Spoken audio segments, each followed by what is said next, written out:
अगर आप हमारे इसकी स्टोरी वर्ल्ड चैनल पर नए हैं तो कृपया वीडियो को लाइक करें और चैनल को सब्सक्राइब करना ना भूलें। धन्यवाद। तुषार ने दूसरी अफवाहें भी सुनी थीं।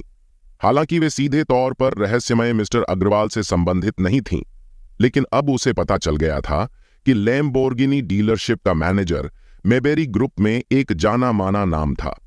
उसने भी शौर्य के प्रति इतना सम्मान दिखाया था। यह स्पष्ट था कि वह कोई साधारण आदमी नहीं था। नहीं नहीं, हम दोनों ही टेस्ट दे रहे हैं। हालांकि ये दोनों लोग पहले भी उसके साथ बदतमीजी कर चुके थे, लेकिन अब इस तरह के अच्छे व्यवहार को देखकर उसने उसी तरह से जवाब दिया। हिमांशी और रक्षित इस सब से पूरी तरह हैरान थे। वे तुषार के बारे में बात कर रहे थे। वह शौर्य जैसे पैसेहीन व्यक्ति के प्रति इतनी श्रद्धा क्यों दिखा रहा था? वे इस बात से कैसे हैरान नहीं हो सकते थे? उस मामले में यह कैसा रहेगा सर? मैं बस मेबेरी यूनिवर्सिटी की ओर जा रहा हूं। क्या मैं आपको एक सवारी दे सकता हूं? तुषार ने सौहार्दपूर्ण ढंग से कहा। उसे मिस्टर अग्रवाल जैसे किसी व्यक्ति के साथ अच्छा व्यवहार करना था। यह उसके लिए बहुत फायदेमंद होगा। खैर, चूंकि वह उनके रास्ते पर जा रहा था, शौर्य को कोई आपत्ति नहीं थी और मोनिका को भी इससे कोई दिक्कत नहीं थी। ठीक उसी तरह हिमांशी और रक्षित वहीं खड़े रह गए। पीछे छूट जाने पर वे आश्चर्यचकित रह गए। वह शौर्य, क्या आपको लगता है कि मोनिका सच कह रही थी? उसके गुप्त रूप से एक अमीर उत्तराधिकारी होने के बारे में? वरना तुषार उसके साथ ऐसा व्यवहार क्यों करता? हिमांशी के हाव भाव देखने लायक थे। यह उसके लिए अपने दुश्मन को एक दो पायदान नीचे गिराने का एक दुर्लभ मौका था। उसे एक बार हार का कड़वा स्वाद चखने दो। उसे अपना सिर भी न उठा पाने की शर्मिंदगी का एहसास होने दो। भले ही अपने प्रेमी और पैसे का दिखावा करना अश्लील हो, लेकिन जब तक उसके पास कुछ ऐसा है जो मोनिका के पास नहीं है, तो यही कारण है। हिमांशी गुस्से से पागल हो रही थी। हिमांशी, निष्कर्ष पर पहुंचने में इतनी जल्दी मत करो, रक्षित ने गंभीर रूप से बड़बड़ाया। मेबेरी यूनिवर्सिटी में मेरे अपने कनेक्शन हैं। बस रुको, मैं इस मामले की तह तक जाता हूं और पता लगाता हूं कि यह शौर्य व्यक्ति किस छेद से बाहर आया है। आखिरकार इस बार सिर्फ हिमांशी ही नहीं हारी थी। शौर्य ने रक्षित को भी बहुत नाराज किया था। तुषार ने शौर्य को छोड़ते हुए रक्षित से भी उसका संपर्क विवरण मांगा। यह आदमी बहुत चालाक है। चूंकि उसने शौर्य पर एक एहसान किया था, इसलिए शौर्य मना नहीं कर सकता था। ठीक है, एक और दुश्मन से बेहतर एक और दोस्त। खाने के प्रस्ताव को ठुकराते हुए शौर्य और मोनिका कैंपस में साथ साथ चल दिए। सच कहा जाए तो यह पहली बार नहीं था जब वे इस तरह साथ साथ चल रहे थे। बस पिछली बार यह इतना अजीब नहीं था। आखिरकार मोनिका ने उसे अपना बॉयफ्रेंड बताया था। शौर्य इतना मूर्ख नहीं था कि वह एक नकली बॉयफ्रेंड बनने की संभावना से खुश हो जाए, लेकिन अजीब बात यह थी कि उसके मन में उसके लिए भावनाएं थीं और एक पल के लिए वह उसकी हो गई थी। क्या विरोधाभास है! वह इस बारे में खुश होना चाहता था, लेकिन उसे खुश नहीं होना चाहिए। और फिर भी वह इस्तेमाल किए जाने से नाराज नहीं था। वैसे भी वह इस सब के बारे में ऐसा ही महसूस कर रहा था। शौर्य, मुझे माफ करना। अभी जो हुआ, मैं बस खुद पर नियंत्रण खो बैठी। इसलिए मैंने उनसे कहा कि तुम मेरे बॉयफ्रेंड हो, यहां तक कि तुम्हारी इजाजत भी नहीं मांगी। मोनिका खुद इस पूरी बात से शर्मिंदा थी। ये ठीक है, लेकिन क्या यह बढ़िया नहीं है? तुमने अपने स्वाभिमान की रक्षा की और 1 घंटे से ज्यादा समय तक मेरी गर्लफ्रेंड के रूप में एक आकर्षक सुंदरता थी, शौर्य ने व्यंग्यात्मक ढंग से कहा। मोनिका ने उसकी तरफ देखा। शौर्य, तुमने उन सभी अन्य लोगों की तरह इतनी मीठी मीठी बातें करना कब सीखा? मुझे इस तरह की चीजों से नफरत है। क्या इसका मतलब है कि अब तुम भी मुझसे नफरत करते हो? आज जो भी रोमांचक मोड़ और उतार चढ़ाव हो रहे थे, शौर्य हर गुजरते पल के साथ और अधिक साहसपूर्वक बोल रहा था। पहले के संदेह दूर हो गए थे। जबकि मैं उस तरह के आदमी से नफरत करती हूं। अगर वह तुम हो तो कोई बात नहीं, मैं कोशिश करके भी तुमसे नफरत नहीं कर सकती। इन शब्दों ने शौर्य को अंदर से बहुत खुश कर दिया। लेकिन शौर्य, मुझे लगता है कि तुम मुझसे कुछ छिपा रहे हो। एक नजर में तुषार एक साधारण व्यक्ति की तरह नहीं दिखता। वह तुम्हारे प्रति इतना सम्मान क्यों रखता है? नहीं, वह न केवल सम्मान करता है, बल्कि ऐसा लगता है जैसे वह तुम्हारी चापलूसी कर रहा है। मोनिका अब और बर्दाश्त नहीं कर सकती थी। उसे लगा कि शौर्य और भी ज्यादा भ्रमित होता जा रहा है। वास्तव में यही कारण था कि शौर्य आखिरकार तुषार का दोस्त बन गया। उनकी पूरी बातचीत के दौरान जब तक तुषार ने इसका जिक्र नहीं किया, शौर्य ने कभी नहीं कहा कि उसने रेवेंटन खरीदा है। इससे शौर्य को लगा कि वह जानता है कि उसके अनुसार कैसे काम करना है। शौर्य को इस बारे में पता चल गया। इस समय शौर्य ने बस मुस्कुराया और फिर कहा, क्या मैंने यह व्यक्तिगत रूप से नहीं कहा था? मैं वास्तव में दूसरी पीढ़ी का सबसे अमीर व्यक्ति हूं। हालांकि मैं वास्तव में अपनी वर्तमान जीवन शैली और दोस्तों को छोड़ना नहीं चाहता, इसलिए मैंने हमेशा एक साधारण जीवन जिया है। बेशक तुषार को मेरे साथ बहुत विनम्र होना चाहिए। मेरे पफ, मोनिका ने मुस्कुराते हुए कहा, शौर्य, मुझे एहसास है कि तुम बद से बदतर होते जा रहे हो। तुम जो कुछ भी कहते हो उसमें कोई सच्चाई नहीं है। हालांकि अगर तुम मुझे सच नहीं बताना चाहते तो मैं तुम्हें मजबूर नहीं करूंगी। ठीक है, मुझे अब छात्रावास वापस जाना है। मीटर अग्रवाल, अब जब आपके पास पहले से ही आपका ड्राइविंग लाइसेंस है तो मुझे उम्मीद है कि आप जल्दी से जल्दी एक लग्जरी कार खरीद लेंगे ताकि आप मुझे ड्राइव पर ले जा सकें। मोनिका ने पलकें झपकाईं, क्योंकि वह उसके लिए प्रशंसा से भरी हुई थी। चिंता मत करो, मैं तुम्हें ड्राइव पर जरूर ले जाऊंगा।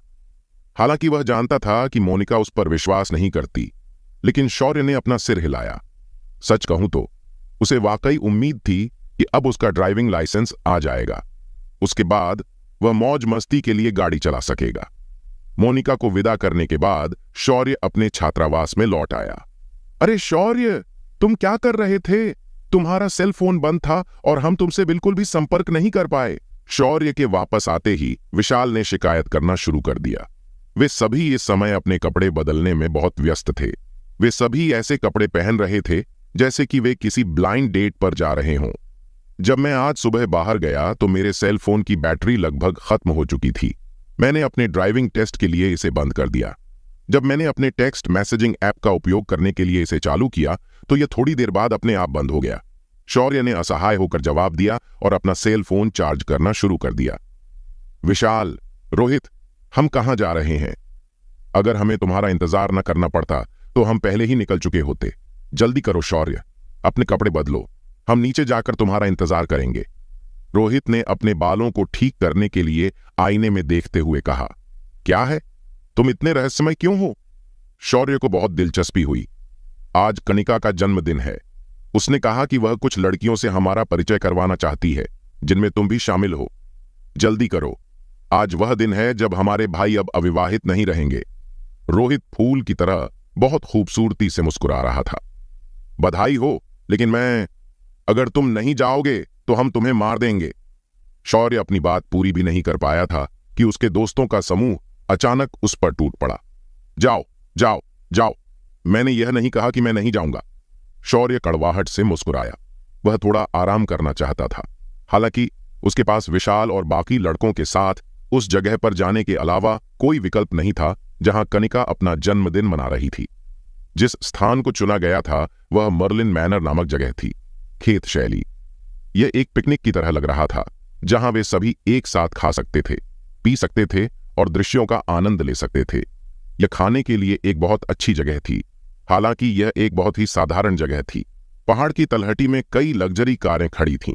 यह स्पष्ट था कि उच्च स्थिति और पहचान वाले कई लोग इस जगह पर आना पसंद करते थे। सबसे पहले यह शांत था और दूसरा यह वातावरण था। इसने लोगों को ग्रामीण इलाकों में लौटने का एहसास दिलाया। विशाल, शौर्य, यहां। जैसे ही शौर्य और बाकी लोग कार से बाहर निकले, कनिका और बाकी लोग पहले से ही प्रवेश द्वार पर इंतजार कर रहे थे और उन्होंने विशाल और बाकी लड़कों को हाथ हिलाया। कनिका के छात्रावास में रहने वाले सभी लोग यहां थे।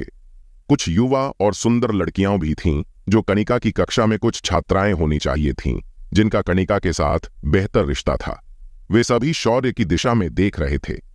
आखिरकार यह कनिका का जन्मदिन था और उसने पहले ही उन्हें बता दिया था कि विशाल के छात्रावास में रहने वाले सभी रूममेट आज यहां आएंगे और वे सभी अविवाहित थे। ऐसा हुआ कि कनिका के दोस्त भी अविवाहित थे, इसलिए लड़के और लड़कियों का आज केवल एक ही उद्देश्य था। वे सभी आज अपने भरोसे के लायक किसी व्यक्ति से मिलने की उम्मीद कर रहे थे। शौर्य, तुम यहां हो। इस समय प्रिया, जो कनिका के बगल में खड़ी थी, उसने शौर्य से धीरे से बात करने से पहले अपने बालों को सीधा किया। प्रिया अब जब भी शौर्य को देखती थी तो हमेशा थोड़ी असहज महसूस करती थी। आखिरकार वह व्यक्ति कौन था जिसने शौर्य को अतीत में सबसे अधिक नीचा देखा था? वह प्रिया थी। अब वह दयनीय कंगाल जिसे वह घृणा करती थी संभवतः एक अमीर युवा स्वामी हो सकता है। उसकी पहचान और स्थिति इतनी सरल नहीं थी।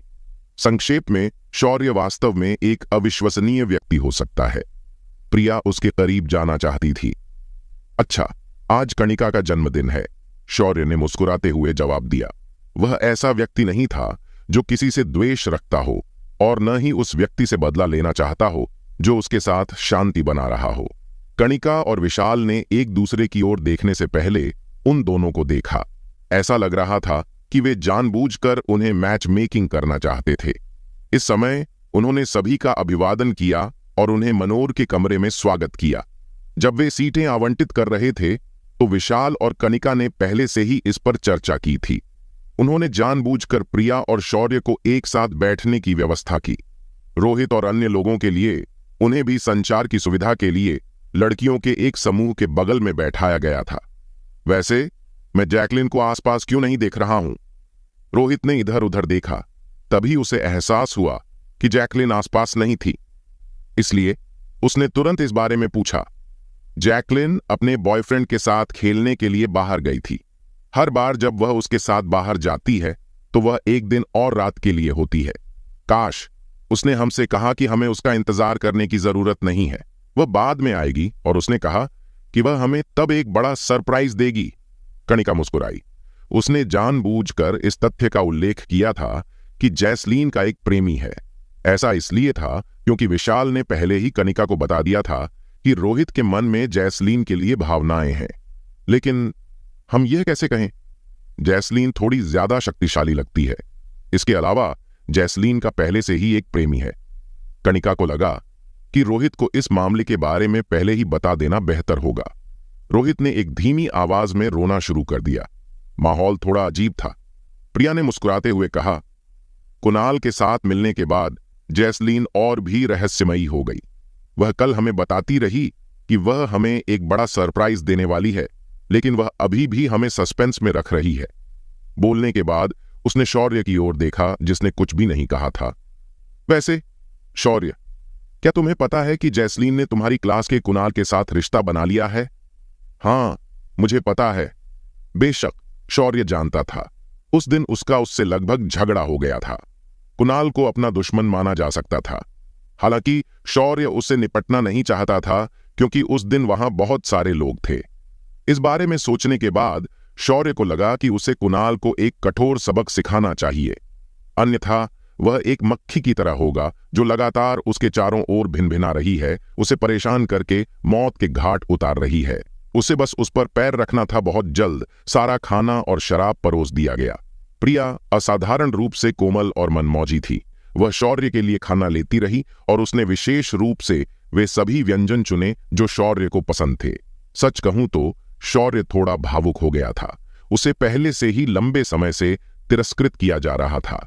भले ही प्रिया ने पहले ही उसे एक से अधिक बार नीचा दिखाया हो, शौर्य को इस बात से कोई नफरत नहीं थी कि वह अब उसके साथ इतना अच्छा व्यवहार कर रही थी। सभी ने एक दूसरे को देखा। ऐसा लग रहा था जैसे कोई खत्म हो जाए। आज अगर कोई जोड़ा बनता तो वह प्रिया और शौर्य होते। इसके अलावा प्रिया एक देवी के बराबर थी जो सक्रिय थी और उस लड़के का पीछा कर रही थी। माफ करना कि हम देर से आए। कमरे का दरवाजा अचानक से खुला। इस समय कुणाल और जैकलीन अंदर आए। उनके पीछे एक युवक आया जो लगभग 25 साल का लग रहा था। जैकलीन ने जोर से कहा, जैकलीन, हम तुम्हारा इंतजार कर रहे थे।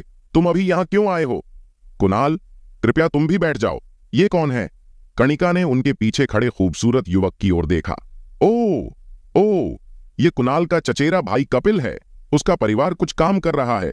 हम तीनों साथ में खेलने गए थे। जब उसे पता चला कि हम जल्दी में हैं तो उसने हमें यहां तक पहुंचाने की पेशकश की। जैकलीन ने मुस्कुराते हुए कहा, नमस्ते सभी। मैं भी सनीडेल यूनिवर्सिटी में पढ़ता था। मैंने करीब 2 साल पहले ही स्नातक किया है, इसलिए मुझे अभी भी आपका साथी माना जा सकता है। ठीक है, चूंकि मैंने अपने भाई और भाभी को पहले ही यहां भेज दिया है, इसलिए मैं पहले वापस जाऊंगा। आप लोग मजा आएगा। अगर आपको किसी चीज के लिए मेरी जरूरत हो तो बस मुझे फोन कर देना।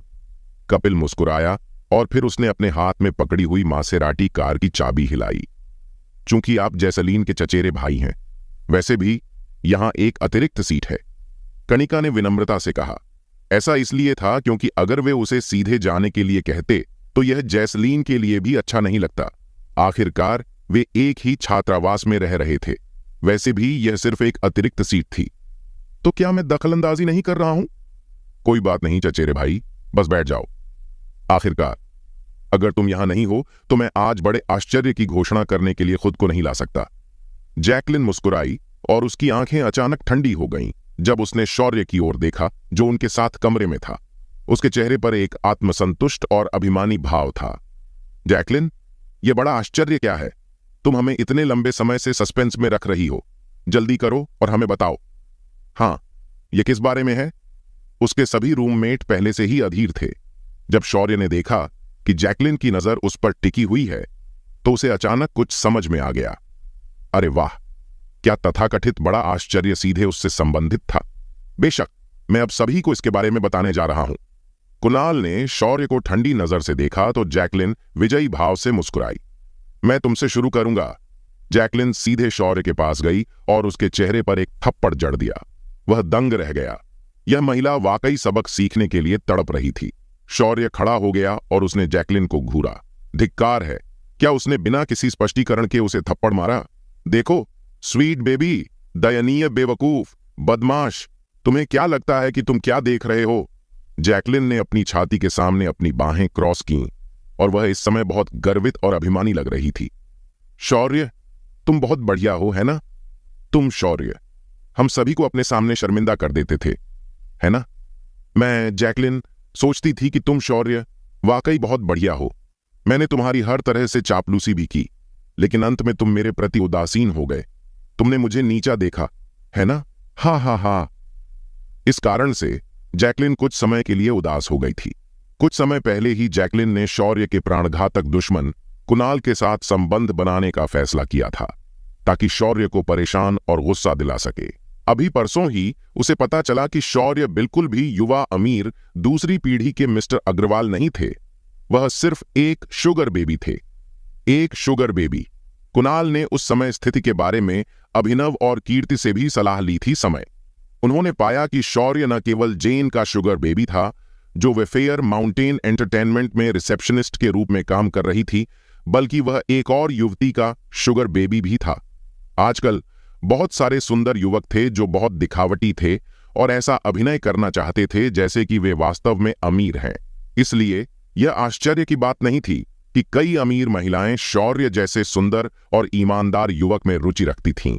हालांकि यह शौर्य की गलती थी अगर उसने इस तथ्य का उपयोग यह दिखाने के लिए किया कि वह वास्तव में अद्भुत था। जैकलीन, तुम क्या कर रही हो? कर्णिका के बोलने से पहले प्रिया खड़ी हुई और अपने चेहरे पर हैरान भाव के साथ शौर्य के लिए बोली। ओह बहन, प्रिया, तुम अभी भी उसके लिए क्यों बोल रही हो? मैंने शौर्य को इसलिए मारा क्योंकि तुम हो। हम सभी में से तुम ही हो जिसे शौर्य ने गंभीर रूप से धोखा दिया है। जैकलीन ने बेचैनी से अपने पैर पटक दिए। तुम किस बारे में बात कर रही हो? वह शौर्य वह नहीं है जो हमने सोचा था। शौर्य एक शुगर बेबी से ज्यादा कुछ नहीं है जिसकी देखभाल कुछ दूसरी महिलाएं करती हैं। वे महिलाएं न सिर्फ उसे इधर उधर घुमाती थीं, बल्कि उसे पैसे भी देती थीं और उसके लिए तरह तरह की चीजें भी खरीदती थीं। इसके अलावा इनमें से कुछ महिलाएं वेफेयर माउंटेन एंटरटेनमेंट की हॉट शॉट हैं। नहीं तो शौर्य हमें उस दिन विला में कैसे ला सकता था? जैकलिन ने अपनी आंखों से जो कुछ भी देखा था और जो भी अटकलें उसने लगाई थीं, सब एक ही सांस में बता दिया। उसकी बातें सुनकर सभी दंग रह गए और उन्होंने अविश्वास से शौर्य को देखा। मैं यह प्रमाणित कर सकता हूं कि जिस जेन का मैं पीछा कर रहा था उसके मेबेरी सिटी के कई बड़े और शक्तिशाली लोगों से बहुत सारे संबंध हैं। मुझे इस बात का डर नहीं है कि कोई मुझ पर हंसेगा या मुझे मजाक समझेगा। मैं जेन का इतनी उत्सुकता से पीछा क्यों कर रहा था, इसका कारण वास्तव में उसके संबंध और संसाधन है। मुझे लगा कि यह मेरे करियर के लिए बहुत मददगार होगा। अप्रत्याशित रूप से शौर्य की देखभाल जेन पहले से ही कर रही है। इसके अलावा मैंने स्टूडेंट यूनियन के उपाध्यक्ष अभिनव को यह कहते हुए सुना कि जेन के अलावा वाणिज्यिक भवनों की एक बड़ी श्रृंखला से एक युवती थी जिसने शौर्य को कुछ चीजें भी दीं। कपिल खड़ा हो गया और उसने उपहास किया। यह कैसे संभव है? यह कैसे संभव हो सकता है? प्रिया को इस पर विश्वास नहीं हुआ। सभी लड़कियां भी स्तब्ध थीं क्योंकि उन्हें नहीं पता था कि क्या करना है। आखिरकार उन्होंने हमेशा सोचा था कि शौर्य एक बहुत ही रहस्यमय युवक था। सच कहूं तो भले ही वे जानते थे कि उनकी तुलना प्रिया से नहीं की जा सकती, वे सभी चुपके से उसका ध्यान आकर्षित करने के लिए लड़ रहे थे। नतीजतन माहौल बहुत अजीब हो गया, और शर्मनाक तब होता है जब वे पहले ही प्रयास कर चुके होते हैं और एक कदम आगे बढ़ चुके होते हैं। मैं कपड़ों के बारे में गवाही दे सकती हूं। इस समय एक और लड़की खड़ी हो गई। जो व्यक्ति खड़ा हुआ वह कनिका था। इस समय उसके दिल में एक बहुत ही जटिल भावना थी। वह केवल इतना जानती थी कि शौर्य विशाल का अच्छा भाई था। हालांकि उसे वास्तव में उम्मीद नहीं थी कि शौर्य उनसे सब कुछ छिपाएगा या उन्हें इतने लंबे समय तक धोखा देगा। इसलिए उसे लगा कि उन्हें जो कुछ भी पता था उसे सभी को बताना जरूरी था, और हार्पर ही वह था जिसने उसे यह बताया। एक महिला है जिसने शौर्य के लिए कपड़े खरीदे और उसने उस पर 4 लाख से ज्यादा खर्च किए। वास्तव में आज मैं जो कपड़े पहन रही हूं वे वही कपड़े हैं जो उस युवती ने शौर्य को दिए थे। उसके बाद शौर्य ने इसे विशाल को दे दिया। कनिका, तुम किस बारे में बात कर रही हो? विशाल चिंतित था। वास्तव में विशाल पहले भी कनिका के साथ मजाक कर चुका था। उसने कहा कि उसका भाई शौर्य औरतों के साथ बहुत अच्छा व्यवहार करता था।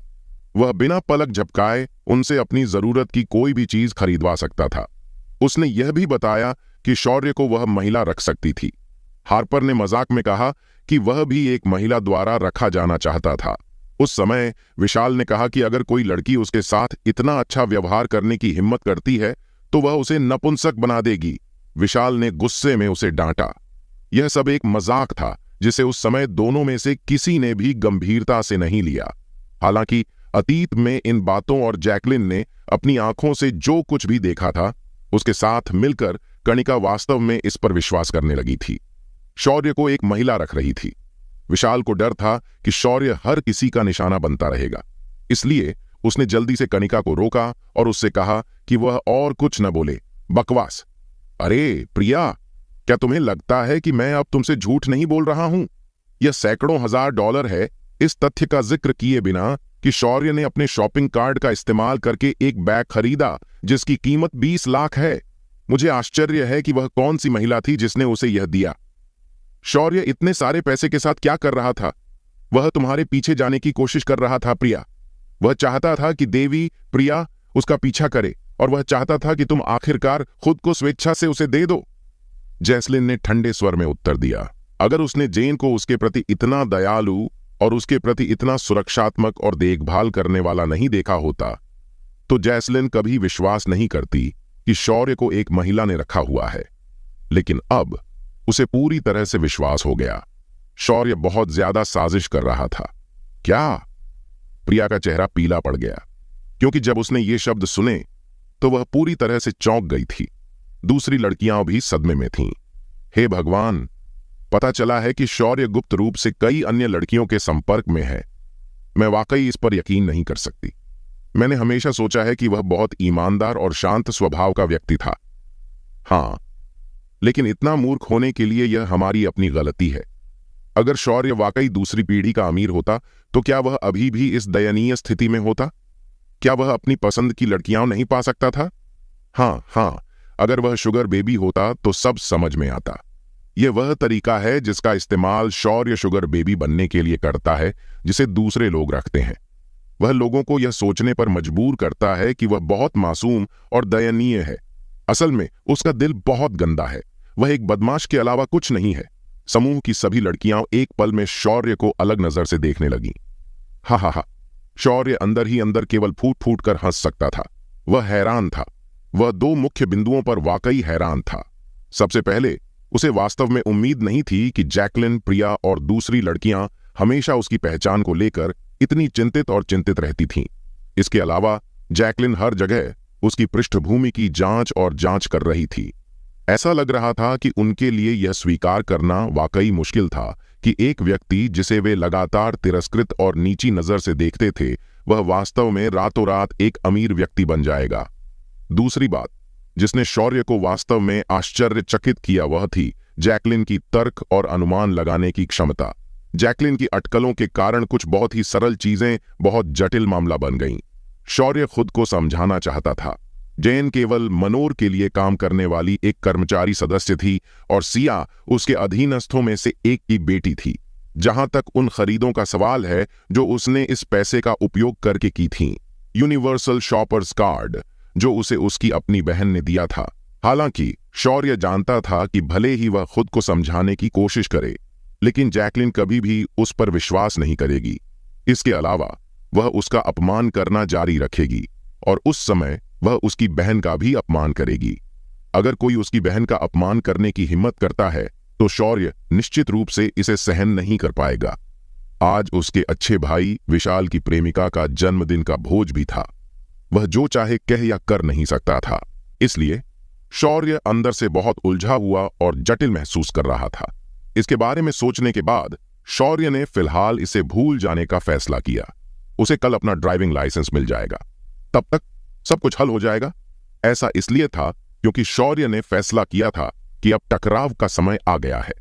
आप मेरे बारे में जो चाहें सोच सकते हैं, वैसे भी मैं शौर्य अग्रवाल एक साफ विवेक रखता हूं, शौर्य ने धीरे से उत्तर दिया। हालांकि इस वाक्य ने सब कुछ ऐसा बना दिया कि शौर्य बस डिफॉल्ट रूप से इसे स्वीकार कर रहा था। धमाका! इस समय प्रिया इतनी क्रोधित थी कि उसने अपने पीछे स्टूल को लात मारी। हां, आज वह प्रिया निस्संदेह एक बार फिर से दृश्य में सभी के लिए मजाक बन गई थी। उसे वास्तव में शौर्य के बारे में अच्छी धारणा थी, क्योंकि उसे लगा कि शौर्य का न केवल एक अच्छा व्यक्तित्व था, बल्कि वह बहुत व्यावहारिक भी था। इसके अलावा ऐसा लग रहा था कि उसकी पृष्ठभूमि उतनी सरल नहीं थी जितनी दिखती थी। वह वास्तव में शौर्य के साथ रिश्ते में आने पर विचार कर सकती थी और वे दोनों प्रेमी और प्रेमिका बन सकते थे। इस कारण से प्रिया ने बिना किसी हिचकिचाहट के शौर्य से संपर्क करने की यह पहल की। वह शौर्य का ध्यान फिर से अपनी ओर आकर्षित करना चाहती थी, लेकिन नतीजा यह हुआ, वह अब और कुछ नहीं कहना चाहती थी। कनिका, मैं वॉशरूम जा रही हूं। वह अवाक रह गई और जल्दी से कमरे से बाहर निकलने का बहाना बना लिया। उसके बाद जैकलिन बेचैनी से उसके पीछे पीछे चली गई। आखिरकार उसे लगा कि प्रिया के इस तरह से खत्म होने के लिए वह भी जिम्मेदार है। कमरे में कोई भी नहीं बोला। कम से कम 10 मिनट तक कमरे में सन्नाटा रहा। आखिरकार विशाल ने चुप्पी तोड़ी। चाहे हर कोई कुछ भी सोचे, मेरे दिल की गहराई में मुझे विश्वास है कि शौर्य उस तरह का व्यक्ति नहीं है। उसने कनिका से जो कुछ भी कहा वह वास्तव में प्रेमियों के बीच एक मजाक था। हालांकि उसने कभी नहीं सोचा था कि कनिका उसकी बातों को इतनी गंभीरता से लेगी। हमें भी शौर्य पर विश्वास है। रोहित और दूसरे लोगों ने भी शौर्य की ओर देखते हुए सिर हिलाया। चलो सब लोग, चलो साथ में ड्रिंक करते हैं, विशाल ने सुझाव दिया। परिणाम स्वरूप शौर्य के रूममेट्स के अलावा उनमें से किसी ने भी अपना गिलास नहीं उठाया। शौर्य को इस समय बहुत शर्मिंदगी महसूस हुई। प्रिया पहले ही गुस्से में भाग चुकी थी और अब वह फिर से इस स्थिति में था। एक अच्छा और सुखद जन्मदिन का भोज इस तरह से निकला था। इसके अलावा यह सब उसकी वजह से था।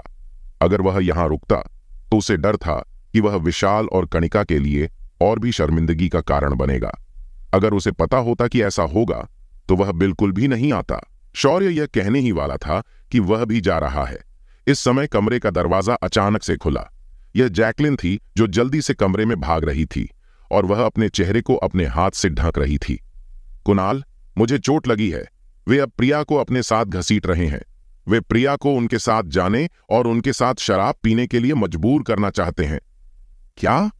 कुणाल को यह सुनकर आश्चर्य हुआ कि उसकी गर्लफ्रेंड को मारा गया है। यह वाकई शर्मनाक और अपमानजनक था। उसने जल्दी से कपिल की तरफ देखा। कपिल ने ठंडे स्वर में कहा, क्या वे नहीं जानते कि यह जमीन किसकी है? वे वास्तव में इतनी हिम्मत और लापरवाही से काम करने की हिम्मत करते हैं? मुझे लगता है कि वे अब और जीना नहीं चाहते। इस समय दोनों चचेरे भाई तुरंत उठ खड़े हुए और एक हाथ जेब में डालकर बाहर चले गए। विशाल, शौर्य और समूह के बाकी लोग भी जल्दी से बाहर निकल आए जब उन्होंने सुना कि कुछ गड़बड़ है। शौर्य को मामले की तह तक जाने का पता तब चला जब जैकलिन लगातार इस बारे में चिल्ला रही थी। ये पता चला कि जब प्रिया पहले वॉशरूम गई थी तो जैकलिन उसके पीछे पीछे गई थी और वह बेसिन पर अपना हाथ धो रही थी। कुछ युवा पुरुष वहां से गुजरे थे और उन्होंने देखा कि प्रिया और जैकलिन दोनों ही असाधारण सुंदर थीं। ये खास तौर पर जैकलिन के लिए था जो बहुत सेक्सी कपड़े पहने हुए थी। एक युवक जिसने जाहिर तौर पर बहुत ज्यादा शराब पी रखी थी, उनसे उनका नंबर मांगने के लिए आगे आया, यहां तक कि उन्हें अनुचित तरीके से छूने की कोशिश भी की। प्रिया ने उस आदमी को सीधे उसके चेहरे पर एक थप्पड़ मारा था और जैकलिन ने भी उस आदमी के सिर पर मारा था।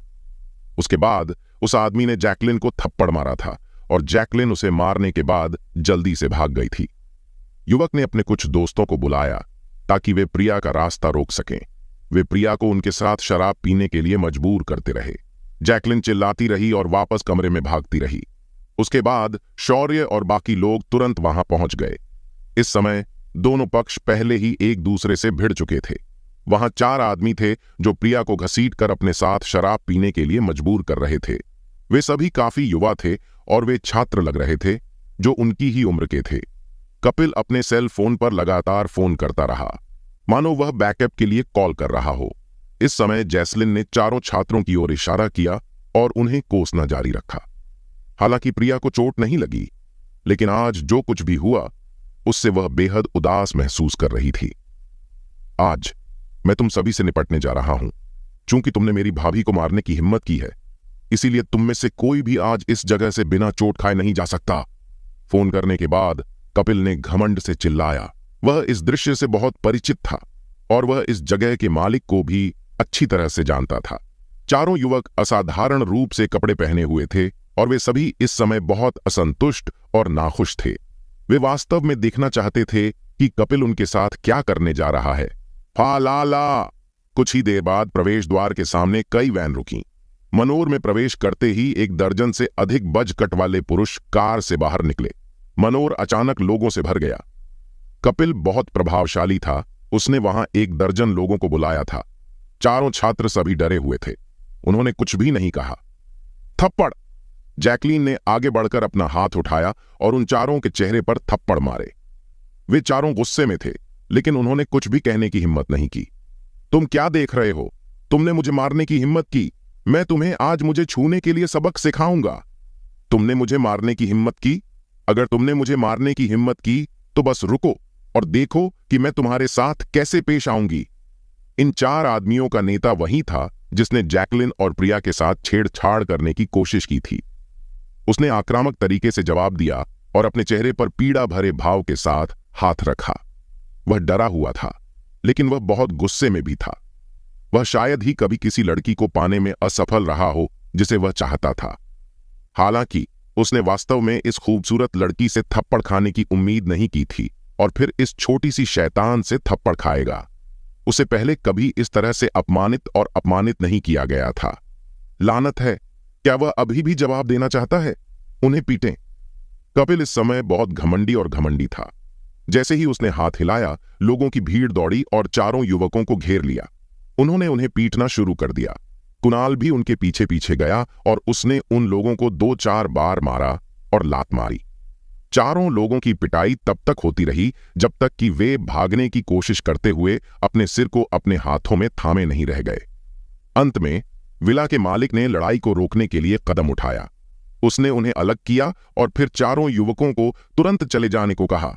उसे लगा कि अगर उसने इसे जारी रहने दिया तो कोई अपनी जान गंवा देगा। वाह, कपिल कमाल का है। अप्रत्याशित रूप से कपिल वास्तव में बहुत स्थिर और परिपक्व है। मुझे उसका यह रूप देखने की बिल्कुल भी उम्मीद नहीं थी। बहुत बढ़िया, वह बहुत अच्छा है। लड़कियों का समूह तुरंत कपिल का प्रशंसक बन गया। जो लोग आपस में मिलजुल रहे थे, उनके पास जितनी अधिक शक्ति होगी, वे इन सुंदर छात्रों को उतनी ही अधिक सुरक्षा की भावना दे पाएंगे। उनकी मानसिकता ऐसी थी। कपिल, आज सब कुछ के लिए धन्यवाद। प्रिया वास्तव में अभी बहुत तरोताजा महसूस कर रही थी। पहले जो उदास भावना थी, वह पहले ही पूरी तरह से खत्म हो चुकी थी। सच कहूं तो उसे वे लोग बहुत पसंद थे जो पहले परिपक्व और स्थिर थे। हालांकि इस समय उसे अचानक लगा कि एक व्यक्ति जितना अधिक अभिमानी और दबंग होगा, उतना ही अच्छा होगा। ऐसा इसलिए था क्योंकि केवल इस तरह का व्यक्ति ही दूसरों को प्रभावित कर सकता है। कोई भी व्यक्ति उसे सुरक्षा का एक बड़ा एहसास दे सकता है। शौर्य जैसे किसी व्यक्ति के बारे में क्या? हे भगवान, उसे अचानक फिर से उसके बारे में क्यों याद आया? यह बस उसका समय बर्बाद करना था। कोई बात नहीं प्रिया, हमें बाद में फोन नंबर एक्सचेंज कर लेने चाहिए ताकि हम भविष्य में संपर्क में रह सकें। कपिल ने प्रिया को देखते हुए मुस्कुराया। दरअसल उसने एक पल पहले ही प्रिया को देखा था और उसे लगा कि यह लड़की वाकई बहुत खूबसूरत है। अब वह जितना ज्यादा उसे देखता उतना ही ज्यादा उसे लगता कि वह और भी ज्यादा खूबसूरत है। दरअसल कोई भी आम आदमी प्रिया जैसी खूबसूरत महिला को देखकर एक नजर में ही भावुक हो जाता। ठीक है, कोई बात नहीं, चलो वापस कमरे में चलते हैं और अपनी पार्टी जारी रखते हैं। कपिल दिल खोलकर मुस्कुराया। हम अपनी पार्टी जारी रखेंगे। कपिल, क्या हमें नहीं चले जाना चाहिए? हाँ, क्या होगा अगर वहां कोई बदला लेने के लिए वापस आने का फैसला करता है? कुछ लड़कियां चिंतित थीं। अरे, तुम्हें क्या लगता है कपिल कौन है? तो अगर वे बदला लेने के लिए वापस आए तो क्या होगा? जैस्लीन ने गर्व से जवाब दिया और अपना मेकअप फिर से लगाया और आईने में देखा। आखिरकार जब वह पहले मार खाने के बाद रोई थी तो उसका मेकअप धुंधला हो गया था। यह सही है, जब कपिल हमारे साथ है तो हमें क्यों डरना चाहिए? चलो चलते हैं, हमें वापस अंदर जाना चाहिए और हेली का जन्मदिन मनाना चाहिए। सभी लड़कियां राहत की सांस ले रही थीं। ठीक है कणिका, मैं पहले वापस जाऊंगा। मैं तुम्हें जन्मदिन की शुभकामनाएं देता हूं। शौर्य अब यहां और नहीं रहना चाहता था। हाँ, धन्यवाद शौर्य, मैं तुम्हें वापस ले जाने के लिए टैक्सी बुलाऊंगी। काश कणिका शक्तिहीन होती। कणिका विशाल के छात्रावास में शौर्य सहित सभी के करीब थी क्योंकि उसका विशाल के साथ रिश्ता था। हालांकि चूंकि ऐसा कुछ पहले ही हो चुका था, इसीलिए शौर्य के लिए यह बहुत मुश्किल होगा अगर वह जोर देकर कहती कि वह रुक जाए। वास्तव में कणिका ने शौर्य के खिलाफ पहले क्यों बोला था? इसका कारण यह था कि जब उसे पता चला कि शौर्य वास्तव में एक शुगर बेबी है और उसने उन सभी से झूठ बोला है, तो वह थोड़ी नाराज थी। हालांकि उसका गुस्सा पहले ही खत्म हो चुका था और उसे अचानक शौर्य के लिए थोड़ी सहानुभूति महसूस हुई। शायद एक अच्छा इंसान भी पागल हो जाएगा अगर वह बहुत लंबे समय तक गरीब रहा हो। नहीं, यह ठीक है, मैं एक टैक्सी बुला सकता हूं और खुद घर जा सकता हूं। शौर्य ने अपने चेहरे पर एक व्यंग्यात्मक मुस्कान के साथ सिर हिलाया। दोस्तों, आपको यह एपिसोड कैसा लगा हमें कमेंट करके जरूर बताएं और इस वीडियो को लाइक और शेयर करना ना भूलें। चलिए मिलते हैं एक नए एपिसोड के साथ। धन्यवाद।